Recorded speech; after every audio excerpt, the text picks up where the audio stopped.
Ladies and gentlemen, welcome back to Between Two Hats with Patrick Osman and Philip Burton, where the properties are hot, the takes are hotter, and the guests, well, today's guest is downright legendary. Joining us is Richard Ross, CEO of Quinn Residences, former IRS criminal investigator, seasoned accountant, SFR, BTR trailblazer, and most impressive husband of the year each and every year, according to his wife, and we do believe her. We're talking purpose-built rentals, navigating the market, and how a background in criminal investigators may or may not help with construction budgets. But we're going to take a deep dive into this. Richard Ross, CEO of Quinn Residences, welcome to the podcast, my friend. Oh, glad to be here. And as you can tell, I'm wearing the black hat. You guys have the white hats on, so we don't know what that means. You've obviously done your homework with that whole criminal investigator. You've done pretty deep. It's scary, so isn't it? we're Like gonna he see where he that knows goes. stuff maybe you don't even know about yourself, right? That's a scary thought. We'll come to. There's a story about that with my former father-in-law. God, I love it. We'll come to that. Great to be here. Thank you guys for having You me. bet. I mean, we had a chat with Jen last week, right? And we had a Yes. blast. No, 2 weeks ago, we had a blast. You set a really high bar too, I want to say. Yeah, she brought it for sure. Yeah, And yeah. we walked away from that discussion like, oh man, how blessed are we that we get to have these moments with folks like you and Jennifer and Amanda and all these other great guests that we've had, and we get the real sauce, right? We get the person, because that's what we're striving for. And she really came totally authentic and who she was, which is really neat. And how blessed am I to have her and others on my Oh, you're team. so See? blessed. Brother. 100%. The authenticity, the commitment, the experience. Jen's experience in the industry is just second to none. So, and she seems extensively happy at Quinn, which is amazing. So, no, I wish you guys nothing but success and prosperity, which is awesome. But Jen's had her time. It's now your time. That's right. I And want the to black hear it. cat, man. Oh, Right, let's I want to go. hear Be it. So, good. first of all, As it says at the bottom of your logo, is it LFG? that's right. That's right. You know what that means. Yes, I do. Oh, let's do it. so Richard, you've come onto this podcast with your hat. I sent you a LinkedIn message about 5 days ago saying, I want you on a podcast, but one condition, wear your hat. Tell us about this one hat. You're the first person in the industry that Phil and I have invited onto the podcast with an actual cowboy hat. So give it to us. What do you got? So I got this hat. First of all, I have a pair of boots. You've seen my Yes, cowboy yes. boots. We won't share those on screen. But I got this hat at Cowboy Christmas. Are you familiar with Cowboy Christmas? No, what's that? I might be giving Yeah. you some Okay. tips here. Cowboy Christmas is an event in Vegas every year. It's like the first week of December. It is the three Walmarts of all kinds of Western wear, custom made boots, cowboy hats. Anyway, I needed a cowboy hat, and I was at Cowboy Christmas, and here it is. It's like a merchandising Awesome. show, right? For Western wear and everything. Yeah, but it's ginormous. huge. And so anyway, my wife got a pair of custom made boots where they take, I don't know, 18 measurements of your foot and make you a gorgeous pair of boots. And I got the hat. Nice. Nice. That's Sounds like a good awesome. trade. Yeah. Yeah. Okay, there you go. Well, and we've seen you, like, for the folks that know who you are, but maybe don't bump into you a ton at these shows. You wear this hat to the shows. Like I've seen you ran and I've put it seen on for me. Well, okay. Let's be clear. I wore it to the show in Nashville, and we have an annual show there. So I will continue to wear the hat and my boots and the matching Roger belt that. in Nashville. But I'm going to another event in Newport Beach, California next week. Probably won't bring the cowboy. I don't know, man. Maybe you need to be that trendsetter. Show them Yankees how we Well, do it. that would be you, Philip. Your hat's the signature. I guess both you guys, right? Well, yeah, it's everybody. This is funny. I'm just going to jump in and say this real quick because I've told this story, I think, before with Pat. He came up to me, and he's a cowboy hat wearing guy. He's like, "Hey, man, I've never seen him without see?" it. I don't He's like, think. "Hey, I see at these shows you're always wearing your hat.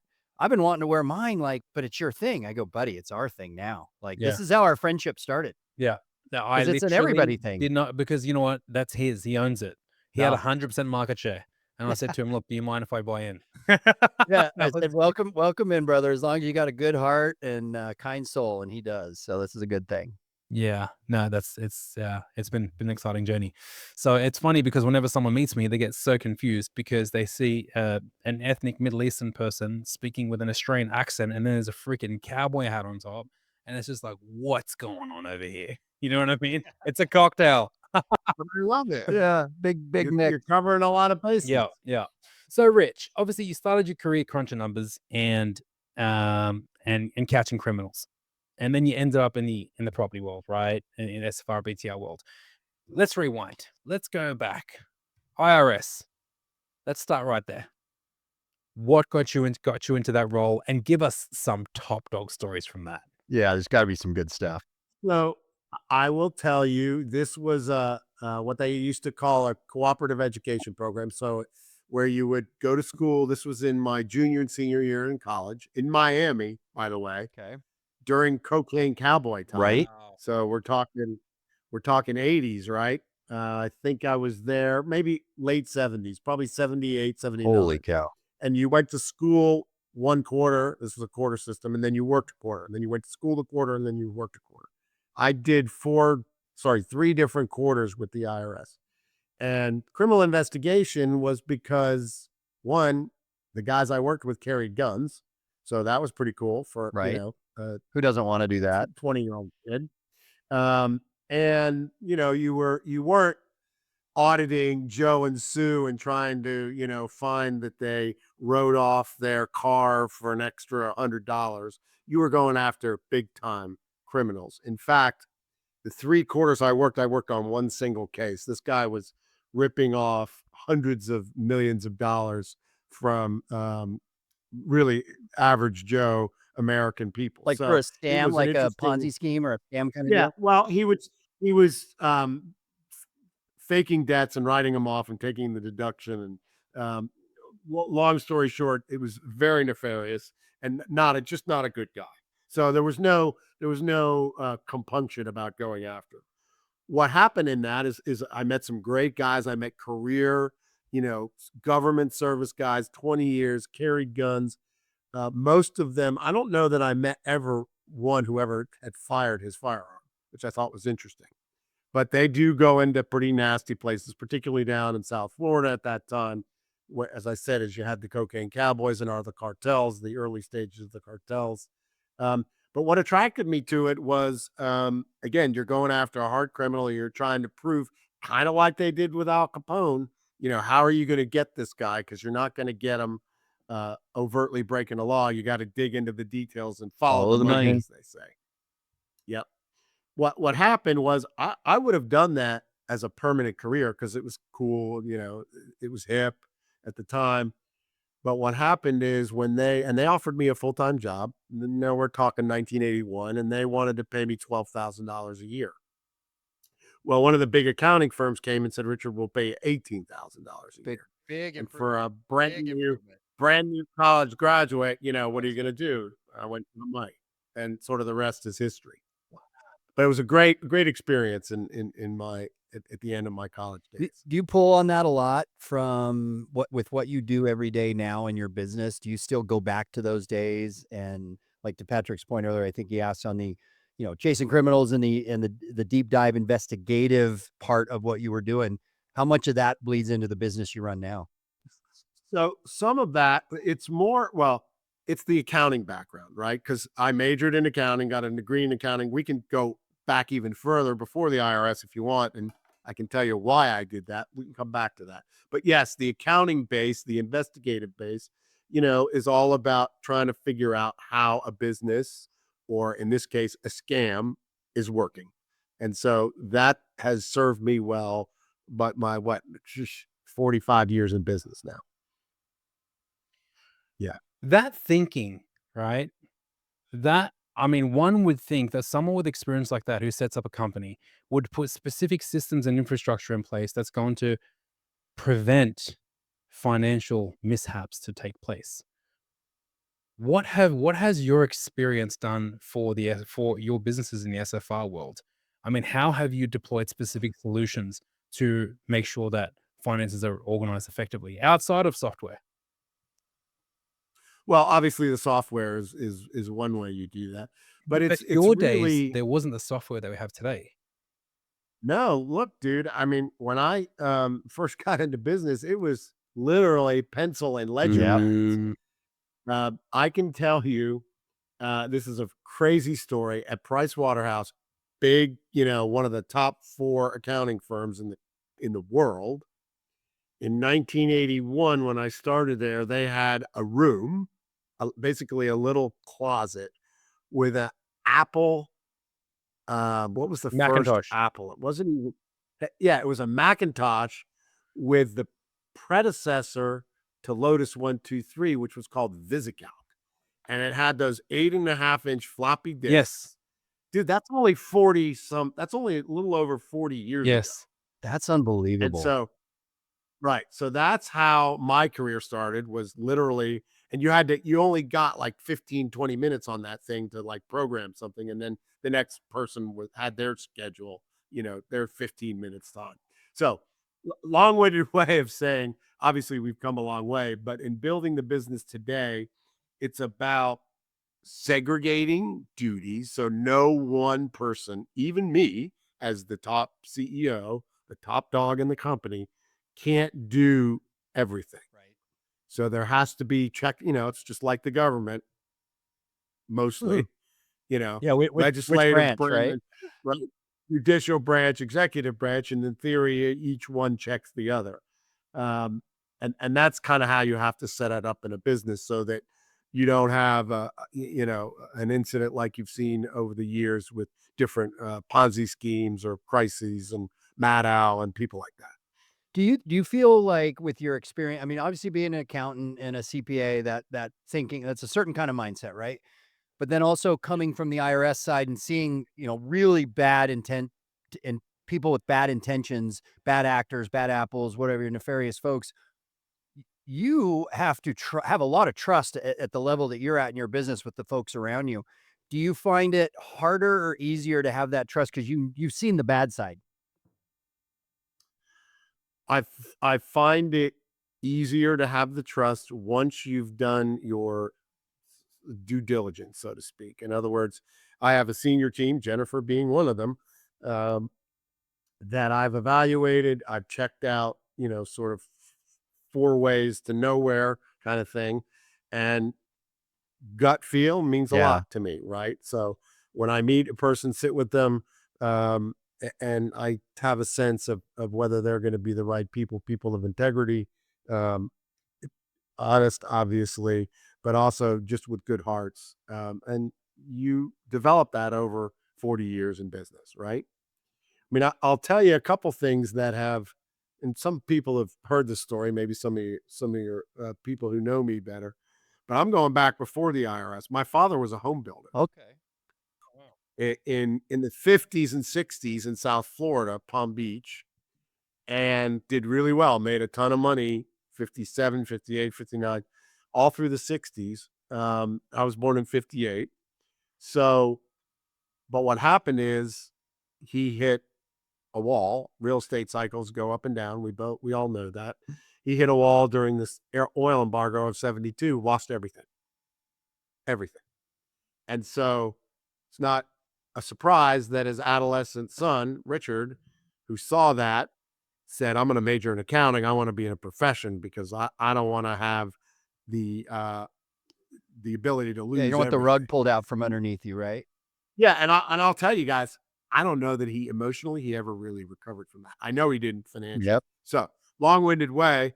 That's why the major in accounting, the criminal investigation, the trying to understand how things work, and then at some point, 10 years later, the DNA took over, and I got into real estate. So that's interesting because what you're saying, if I'm hearing this, is you're not a natural entrepreneur. Like you probably are in your DNA. Your dad has it with the home building, but because of what you saw him go through, you probably quelled that a little bit to take the job or what you thought was the safer path, and then that inner beast of entrepreneur started clawing at you, saying, "I gotta get out of this job and start building something." So 100%. Absolutely. Having said that, that 10, 12 years of sort of accounting, financial training experience has served me well in the, entrepreneurial running a business. And it's a big step from being the financial guy to the overall driver and leader of the So business. And that's where the learning curve walk comes us in. through your first ever company. So we're going to start on your first ever company, the one that you launched. But before we get to that, when you made the decision to leave the employment world and start your own entity, what drove you to actually start that company? What was the driving factor? Did you have any resistance, any mental resistance? Did you talk yourself out of it? Was there any self-doubt? Walk us through that.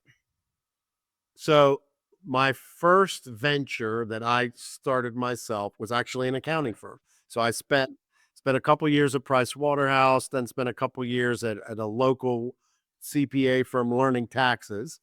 And then I met a guy who I liked, and we hung a shingle literally in 1985, I want to say. Yeah. We hung a shingle. We grew that practice over 10 years from two of us and, a secretary at the time to 4 partners and 30 people. And what drove me to do that was I had witnessed the success of my father in being entrepreneurial and starting a business.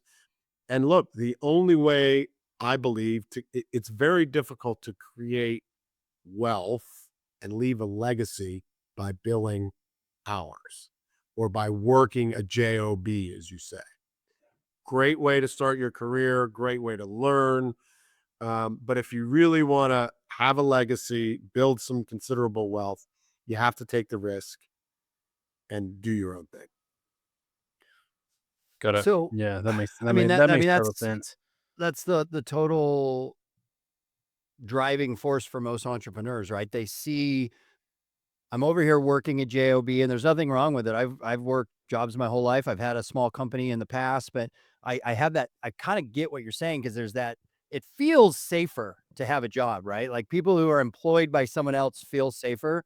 In reality, you're a lot less safe because you're at the whim of some other person deciding if what your value is versus in your own deal, Yeah, but you're you decide safe your from the value. perspective of you can see the ceiling and you're protected. So you know that if you're on a salary for 100 grand a year, you know that you're gonna get your paycheck, you're gonna get your health Unless the insurance, company goes under, unless the the company goes business, under, which like is the that's whole just it. yeah. It's totally But as it's when you're an employee, you don't have to think about that, yeah, right? right. We Well, but look, I don't mean to demean. There's a lot to be said for making a good living, 100%. learning, moving up the ladder, having the quality of life. Just for me, I wanted to do a couple things. Yes, I wanted to do well and make money. I wanted to leave a legacy. There Like it I is. wanted to do it differently than what I saw other people doing. You're right. You work enough jobs, and I haven't had a ton, but I've had enough, and you start to see what works and what doesn't. And wow, if I could do this myself, how would I do it differently? And so that's what drove sort of the rest of my career, I would say. and then so it was an accounting firm, and then where was the opportunity where you broke into the SFR world? Where did that take?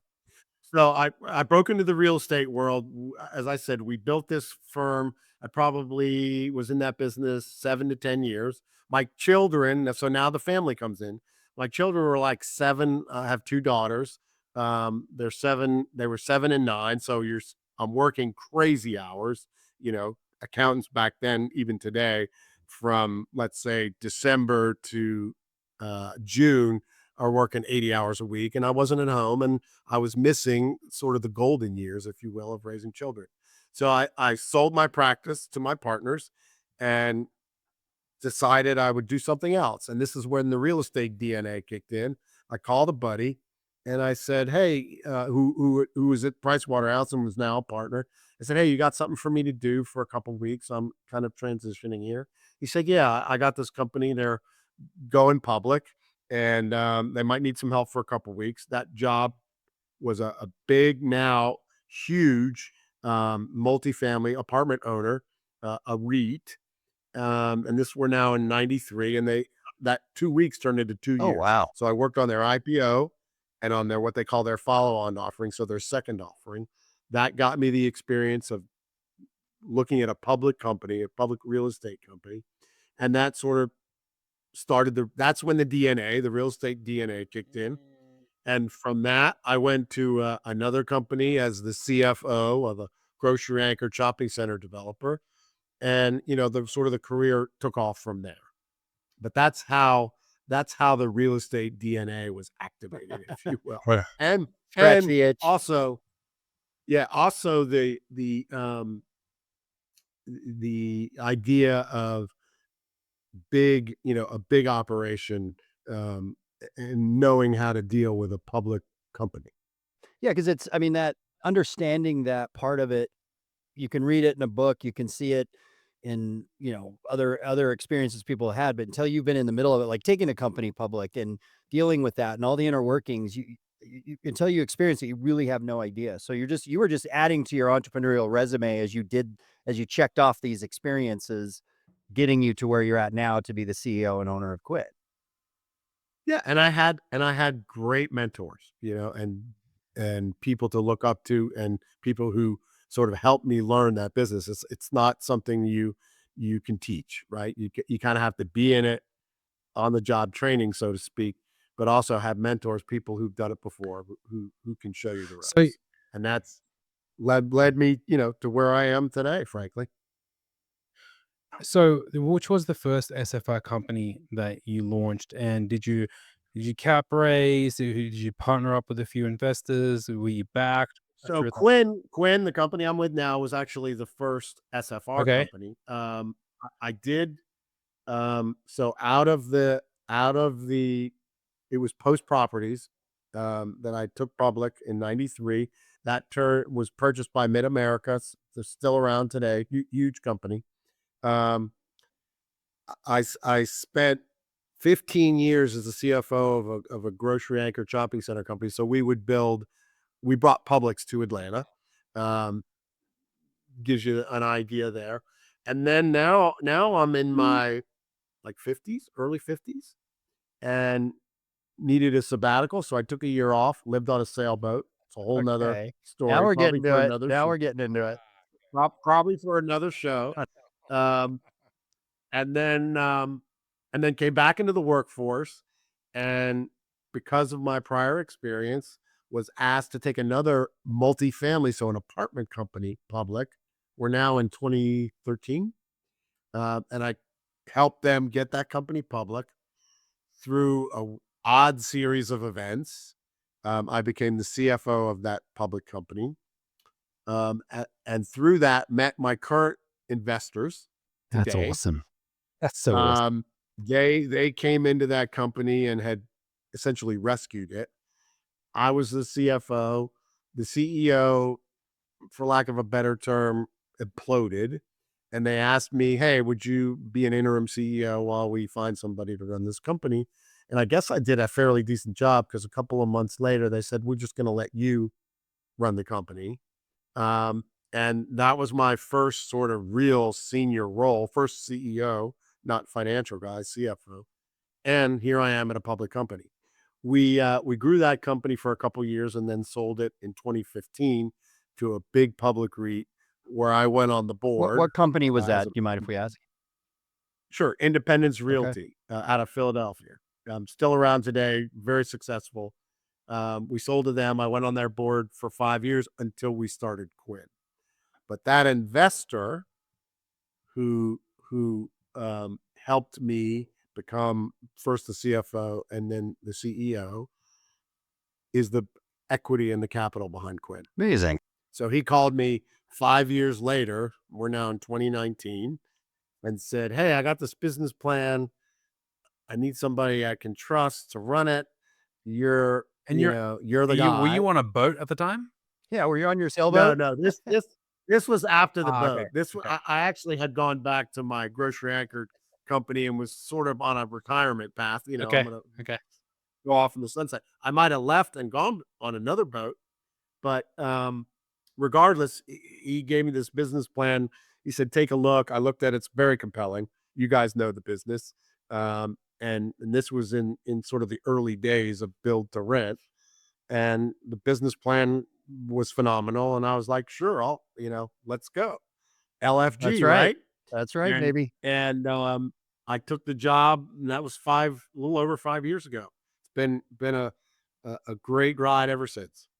That's It's so interesting to have incredible. these conversations with folks Oh, like you because to man. me, Quinn's been around forever. Like in my mind, yeah, I wouldn't know to go look at your website. 5 years. Yeah, to me, it seems like you've been around forever because, and I want to get into this a little bit in a minute.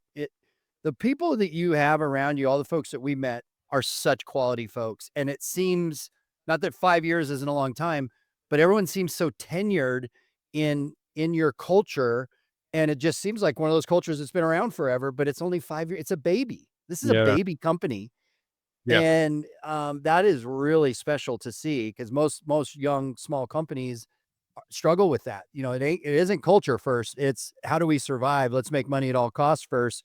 But that probably is a testament to you and the other folks that you bring into the company of how you approach that. So Well, I tell people, I think we're in the first inning, particularly Quinn, but also in this for industry. sure. Um, so if I go back to what I said earlier, that I started in the multifamily business in the early 90s, all the big multifamily companies we know today, Equity Residential, Mid America, Camden Property Trust, Avalon Bay, they were all formed then. And back then, apartments were owned maybe 3 to 5% were owned by institutions, big professional managers. Now it's Oh half. yeah. So half the Mhm. apartments in this country. That's going to happen in the SFR business. Roger that. Okay. I think 100%. today it's less than 5%. Kind of same thing. So I look at it at the first inning. When I started Quinn, I was employee number one. Again, as I mentioned before, I wanted to do things a little differently than I had seen them done in other companies and in my experience. And culture was the first thing I said. So I want a culture of collaboration, Okay. inclusion, and we can get into the whatever the DEI stuff and the anti. But what I'm saying is, um, bring good people. We work hard. Recognize them, empower them, give them the tools, the technology, the money that they need, the capital that they need, and let them do their job. Jen being a perfect example. And so when you surround yourself with really good people, you take the time to find them, to vet them, and then you entrust them. That's what happens. It's so interesting because it's not a complex concept. It's simple. You surround yourself with good people, hire people you trust, give them the tools, the bandwidth to go do it, and then let them do it. But so many companies. I mean, I come from my previous gig was it was a Blackstone owned company, and nothing against Blackstone because I don't want black helicopters and something to fly over my house and me to disappear because they're a giant company. But Well, they can come write me a big check yeah, one day, and I'd be exactly. fine with I'll it. send them your way because they ain't writing me one of those. But that it's either it's all about the machine and it's how we operate, and people are not as important, or it's all people centric. That middle ground where both can exist, but if you really lean into the people side, that always feeds the machine, in my opinion, because good people that are treated well and respected excel over folks that are, fear-based leadership and all that other stuff. And, I mean, I'm going to toot your horn a little bit in how I met you and meeting you at these shows. Our job as vendors, right? And, Pat owns his business. He's more entrepreneurial. He's on your side of the table.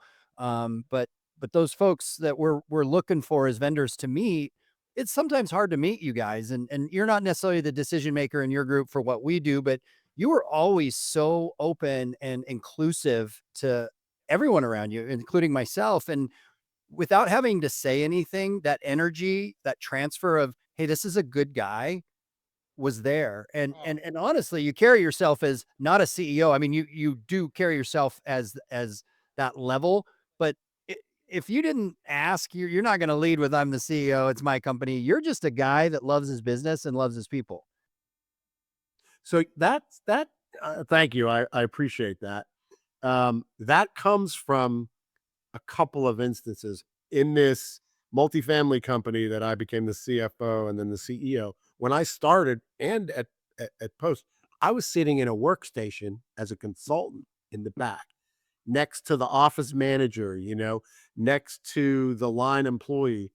And I remember being treated nicely and fairly by those people. And what's interesting is in that particular situation, 9 months later, I'm the CEO of the company. And you have to remember that those people are humans, they have jobs, they have families. And so you begin to appreciate it doesn't matter where you are in the org chart, right? I can sit next to that person in the workstation or whatever. And I've had it the opposite way where I'm the kid in the workstation and there's the secretary of the CEO. I remember a really vivid story of another company where I was, and I was the consultant. There was this very nasty person who was thought she owned the company and she worked for the CFO. And and she treated everybody poorly. And when I became the CEO of that company, I let her go. And I said, because of how you treated me as the little kid sitting in the cube next to you. So long-winded way of saying, you know, you, you you got, you gotta be fair up and down the ladder, and it pays off. Now, I'll also say the guy who called me with the business plan and said, "Hey, I trust you. I want you to run this business." I mean, he's been a huge supporter of me and has allowed me to build the team I wanted to build. Mm. So it's not just me. It's sort of a, a composition of a bunch of people who believe in the same thing. You surround yourself with like-minded people. A good friend of mine who's Yes. in the real estate business, Pat knows him. His name is Ken McElroy. Started a company called MC Companies, and he's just like you in thinking. Calls it ascending. It's probably from some book he read somewhere. But as you're ascending in your life and your career, you start to attract. You put out an energy, an aura that attracts like-minded people that have the same vision and same energy and same positivity. And you do that at these shows. I mean, that's who you are. But in your business, you even without realizing it, you're doing it, you're attracting those relationships. And your investor partner saw that in you, you saw that in him. There's trust that's built. And then everyone else goes, "Hey, I want a part of that. Like, what do those guys have? I want in that group," because it's just you just see folks operating with authenticity and trust, and that's addictive, man. People want that. Even, we're all in this to make money. We're all here to, support our families and do better. Whatever your level of your definition of success is different. But we all want to be surrounded by good people and have fun doing what we're doing. When you've created that environment in a company, that's what's special in this country, man. Building those kind of places where people feel the way you're describing. When you're launching a company like Quinn, right? And you took it from where it was to where it is. I personally believe that as a CEO, there's different phases of being a CEO, subject to the life cycle of the business. So if you're in the startup phase, you're a different type of CEO versus when you're in the growth phase versus the maturity phase. In your line of business, walk us through how did you lead and what was important to the heart, to the soul of your operation to make sure that it was growing? So good question. I was employee number one. So the first thing I did is you got to hire a numbers guy because I couldn't be the numbers guy anymore. You got to have somebody whose hands is on the money because, I have investors and they entrusted me with a lot of money, $1 billion. Didn't start at a billion, but it started at 100 million. That's a lot of money to be responsible for. So the first hire was a financial person. Then you start to sort of in concentric circles. We had two projects we had purchased and we're closing. So how do we manage the growth of those projects? So the next considerable hire was Colleen. I think you guys Colin have met Yeager, yeah. Colleen, who's Jennifer's boss. She's my COO now. So that's the first big hire. Put the right person in the place and let her sort of run the operation. The next was an acquisitions person. How are we going to grow this thing? And that's kind of how the concentric circles went out. But in the beginning, the first probably year and two, I mean, I'm signing checks, right? I'm interviewing every every employee. I'm going to see every single home that we build. I'm trying to understand the resident experience, like because really for us, what pays my salary, everybody else's salary, what gives our investors a return on their investment is the resident who writes a check every month to live in our homes. And so, are they happy? What is it that they want? And that I spent, a lot of time in the trenches, so to speak. And then as the organization grows and the portfolio grows, you begin to turn that over. And you do have to make that transition because I can't be signing Of every course check. not. I can't be looking at every home. I can't be interviewing every resident. I wish I could, but that's just not the best use of my time. So that's where you put the right individuals in place and you start building the team, if you will. In regards to, so your company is growing, right? So which stage do you start consciously thinking about the culture of your company and the quality of people that you're looking for? I did it day one. Okay. So smart. Okay. I did it day one because what I've seen happen is you make a hire that yeah, I really need this function, whatever it is. Let's just say accounting. I really need it. This guy's smart or she's, got great experience, but maybe she's not the right Just person, doesn't but fit. we need her. So let's just do it.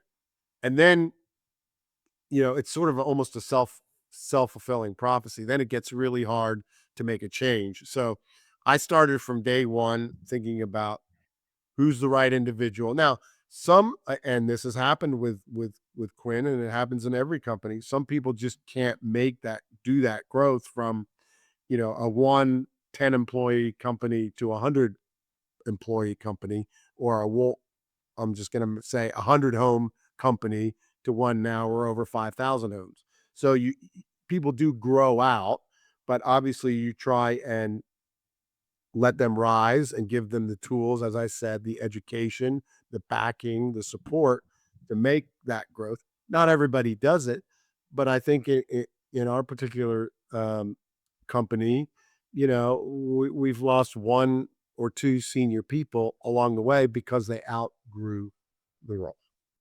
The role outgrew them or they outgrew the role? I would say the role Yeah. outgrew them. Yes. Got it. We see that a lot, like in my side of the business with salespeople. We've got great field sales folks that are killing it with their local relationships. They're really good at selling, but it's very focused in their market. And then all of a sudden, there's a need for management because we're growing, and you say, "Oh, you've been a great salesperson. Let's make you a manager." And their ego says, "Yeah, I want to be a manager because I like what that sounds like." And you take them out of the sales role, and they suck because managing people is tough. It's a whole different skill set. Salespeople are the worst managers. But companies make that mistake, right? To your point of, hey, I just need to fill a spot, and you've been loyal, you do it out of usually a good heart of, hey, I want to give you this opportunity, and you put them there, and you end up hurting them because they're not happy. You've hurt the business because it's not scaling because you've got the wrong folks, wrong seats in the bus, sort of thing, and that need to step back and hire for attitude and I don't want to say ability, like attitude and fit versus just skill set is so critical. Yeah, I'll tell you, this is a great story of a guy who left recently in the last year, an acquisitions guy, great guy. He was being groomed, right, to be the number two, the CIO. Um, and he decided he wanted to get into a different part of the industry and actually build the homes. We don't build the homes. We use builders to build the homes.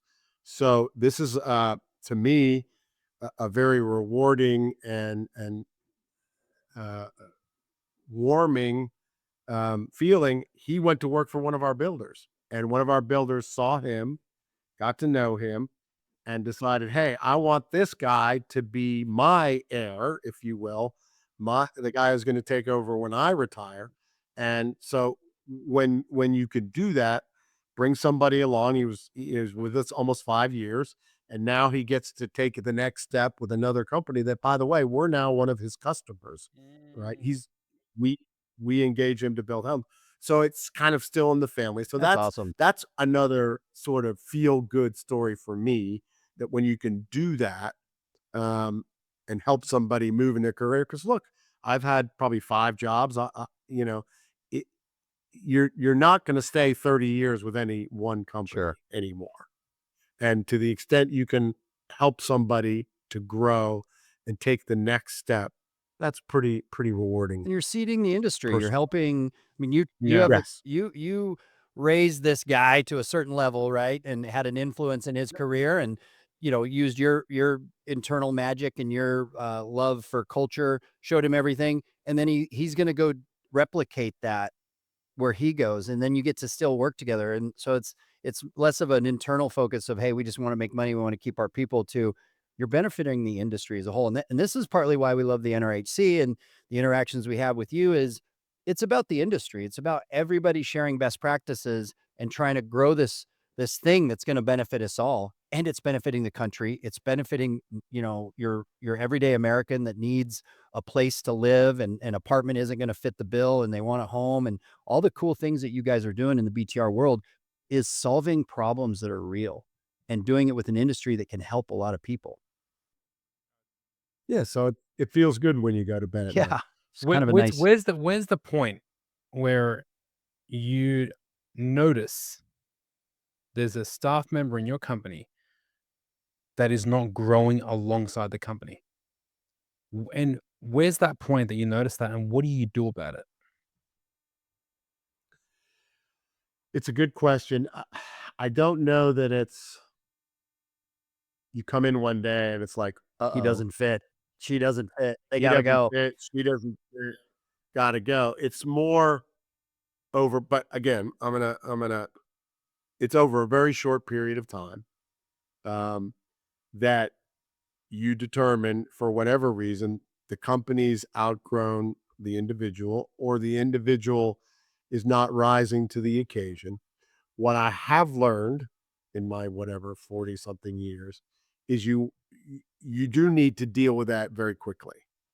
It doesn't do he or she or the company any good to sort of try and like you Pull the said, Band-Aid Philip, off. put them over here or put Yeah. her out the pasture or try and it's best if those things are clearly communicated. Here's what we expect of you from day one, and you can't just do an annual like review. You have to continuously give these people feedback, any of your people, and if they're not doing the job, you pretty much it fairly quickly once either, as I said, they can't rise up or the job outgrows them.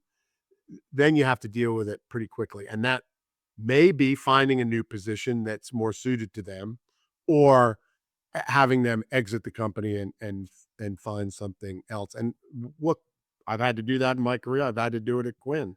Um, but we try and do it with respect and with dignity and with speed, meaning let's not waste either individual's time. I've heard it kind I of don't know. referred to as the silver bullet, right? If you've got an employee that you just know isn't going to make it, for what you've tried, you've coached, you've also, they're not, it shouldn't come as a surprise to them when you actually have to pull that trigger and make that change, because you've given them all the rope, all the coaching, all the everything to let them know up till that point.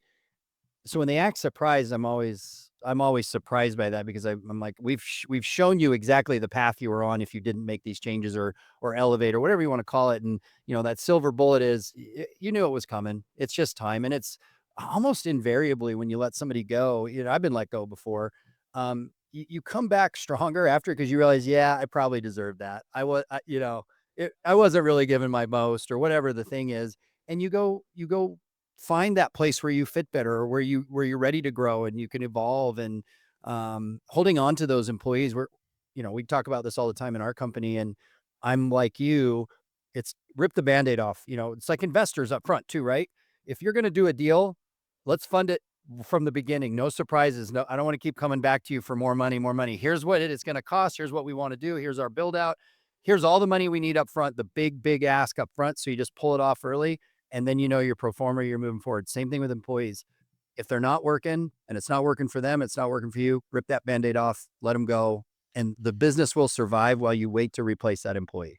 I mean, And Phil, you mentioned, I mean, I was let go of one job in my early in my I career. mean, like, It was the best thing that ever happened to me. yeah, You know, I have this not at the saying, time.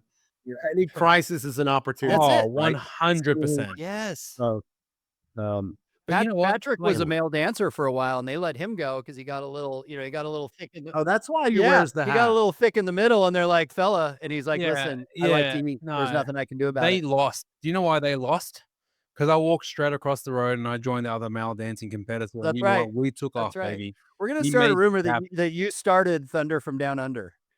Let's Hey, one of my buddies was one of the guys. I c don't doesn't surprise me. You are Pat, I got a guy because it's one of my favorite things about you is everybody because you're such a welcoming person, Yeah. and you can I don't care what it is, you're gonna know somebody that does whatever we're talking about. Yeah, I am that guy. I am that guy. But I'm really enjoying this podcast because usually our podcast where there's a lot of laughing and I feel like for the past 40 minutes it's been pretty intense. We've just been diving into Richard. I'm actually genuinely learning so much. So I'm Well, so that's what's engaged. happening, Richard. You realize he's data mining you.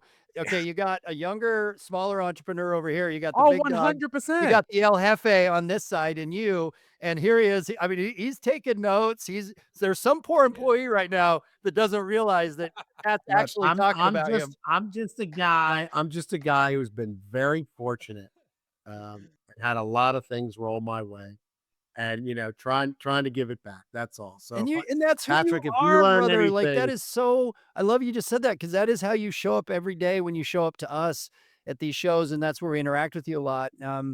Even to the point of you introducing Deborah to everybody, right? Like you are the most genuine OG that I think we've got out there because there's some other really great business leaders and folks that we interact with, but you show up in such an authentic way and the relationship with your wife is the coolest thing. And Oh, I you know, love that. one of my favorite things is when we're all going out and we're chasing the rabbit at dinner and gotten all Yeah. these big 10 people person dinners. Yeah. And I run into the two of you just having a nice quiet dinner together. I'm Yeah. like, yes, like I want that. I want to go sit with And them. and That's and where what I he want to does be. what he does is you were wearing some crazy red costume, if I he's good. remember. He's American Eagle blazer. That's what it was. You know what? Rich actually really politely rejects you, and he embarrasses you in his rejection. It's awesome. So I said to Rich, "Hey, Rich, we're going out for dinner tonight." That night, we all went up to that one restaurant. Phil, you took us to with Jen, Yeah. Yeah, and I said, "Hey, Rich, we're going out to dinner tonight. I'd love for you to join." And he looks at me, and he smiles, and he says, "Tonight's going to be an easy one." I was like, "Okay, great. Like, let's make it easy." And then he said, He wasn't picking up what you were putting down. yeah, yeah, he's like, I'm gonna be with my wife, and it's like he That's so great. spat in my face without any liquid. It was just incredible. It was just, I felt like I was like, I'm so sorry, but that's incredible. Honestly, Rich, you're extensively admirable, like extensively approachable. I spoke to you for the first time ever at the Sheraton downstairs in the lobby. You're extremely approachable. I appreciate that a lot. You're such an authentic, transparent guy. And now that I know more of your staff, like I can see the culture you've Oh, built. 100%. Oh, it's just so evident. And it's amazing, man. I really appreciate what you've built and yourself. when you meet some of the people that I work with and get that impression that that's what it's all about. I mean, that's what I'm trying to do. I've got only so many years left working, so it's nice to know that it works. So I have a 100%. question with your background. Does your current CFO, does he like cringe every time he hears you coming down the hall because he's like, oh, he's gonna check my work because this guy knows what I'm doing. Is there that little part of you that kind of looks over it, like checks his homework every now and then, or did you let Well, go of that I don't role? I don't think so. I think it's more I leave him alone because I know what it would be like. I know what it was like for me when Yeah, my boss came in. So I don't that's so again, funny. you hire the right people, you vet them, you make sure they know their stuff, and then you let them go. Now, yes, there's always a bit of checking up and verification. What is it? Ronnie Reagan said, "Trust but verify." So 100%. He was referring to the Yeah. Russians, yeah. right? We're gonna So, trust but but still, as verify. CEO, I have to make sure the number. I've got Yep. investors. I got to make sure the numbers are right, particularly that the money is properly accounted for. But I don't overly go down there and try and insert myself with my vast knowledge of accounting or whatever. So I try and let him, is a he in this case, do what he does. That's awesome. No, that makes total sense. So we do have about an average of about 11 minutes left, and as much as I appreciate the logic behind this conversation, I need to dive into this freaking boat. So, Yeah, we want to hear about this nah, sailboat time give for us sure. the boat, man. What you got? I mean, we got Forrest Gump out there. Now we got Richard Ross on the water. I mean, what's going on? Yeah, no, we have Jennifer jumping out of planes. We got we got four. So, my story about the boat is